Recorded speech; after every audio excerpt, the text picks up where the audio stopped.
look around. Everyone's panicking, voices raised, hands shaking, the room's on fire. And then there's you, still, unmoving, watching.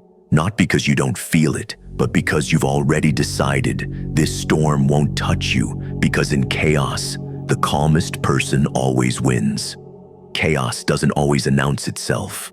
Sometimes it walks into the room as noise, raised voices, snapping emotions, people rushing to speak, defend, prove, control, and then there's you, still, silent, observing. Because when the world starts spinning, the most powerful move is to stand still. Most people confuse calm for weakness. They think if you're not loud, not angry, not reacting, you've lost. But the truth, calm is control, and control always wins. Think of the last time everyone lost their minds, an argument, a meeting, a group chat exploding, everyone flinching, blaming, spiraling. Now picture someone in the middle of that storm, eyes steady, posture relaxed, not a single wasted movement. You remember them, don't you? Because calm people are unforgettable. They don't just own the room, they shift its gravity. Here's the law no one teaches.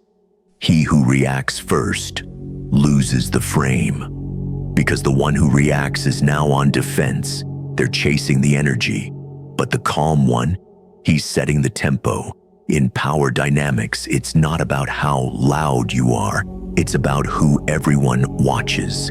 And people always watch the one who refuses to flinch. So how do you stay calm when everyone else is losing it? You master 3 things: your breath, your body, your silence. 1. Your breath. Inhale deep, exhale slower. The body follows the breath, and the mind follows the body. When others are gasping in panic, your slow rhythm becomes unsettling. They start to wonder, why aren't you reacting? That's the first shift of power. 2. Your body. Keep your posture loose but grounded. No twitching, no fidgeting. Stillness makes people nervous because it reads like control. When others flail, you lean back. When they raise their voice, you lower yours.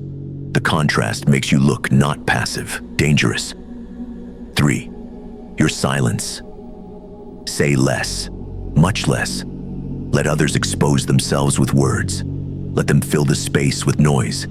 You let the silence stretch until it becomes heavy. And in that tension they break, not you. Here's the psychology behind it. People aren't just scared of what you say. They're scared of what you don't say.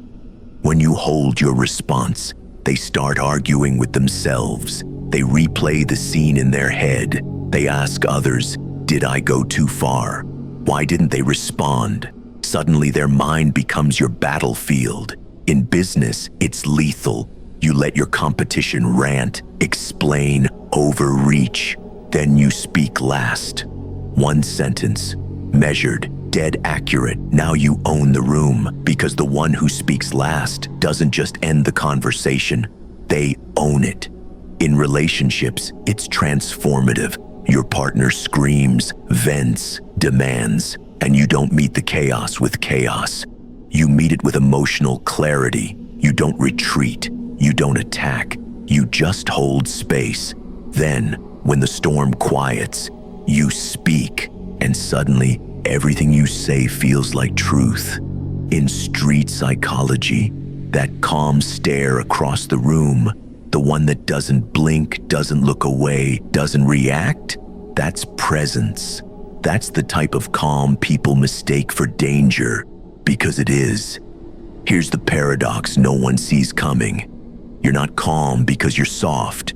You're calm because you felt the chaos and mastered it. You're calm because you could explode, but choose not to. And that choice, that control, that's power. So the next time tension rises, you do not match it. You contain it. You bend it. You watch as people spiral while you anchor the room. You're not a part of the storm anymore. You're the eye inside it, silent, still, feared. And in that silence, everyone realizes something terrifying. The calmest person in the room was always the most dangerous one.